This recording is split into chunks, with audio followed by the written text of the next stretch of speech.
like sitting down to write a screenplay now? You've had a year like no other screenwriter has ever had. I mean, ever had. And you become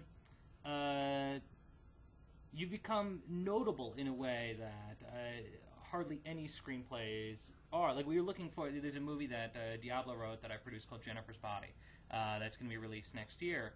And Diablo's name is one of the major parts of marketing that film. It is the next film from Diablo Cody, and which is weird. That's almost, and it's not. It doesn't make writing any easier. If that's almost, what you're going to ask. This is what I'm going to ask. So what's it like? So all this has happened. On top of that, you've won an Oscar. I mean, this is every screenwriter wants to achieve. What's it like to sit at the screen? What's it like to sit down at the laptop now and write? It's harder. And I always said to myself I wasn't going to let it get any harder, and I wasn't going to allow myself to feel like outside pressure, and I do. I definitely do. And it's also, I don't know if this is necessarily, I've been writing TV for the last few months. I've been writing this series for Showtime. And I think writing television kind of, it affects your voice in a weird way. You learn to write in a, like, I can't explain it, a more democratic way. You're in a writer's room.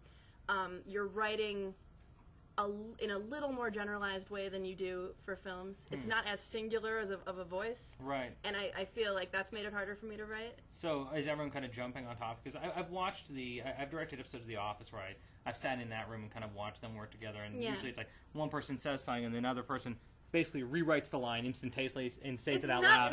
It's not as much like that. Like like straight sitcoms are a little different. I have heard about that. I think it'd be kind of fun to try, actually. But it was it's weird. It's great until you think of the idea that everyone's just trying to top you. Yeah, at every given moment.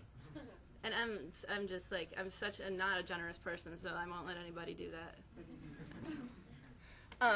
That went over really well. I'm just kidding. I get steamrolled every day. Actually,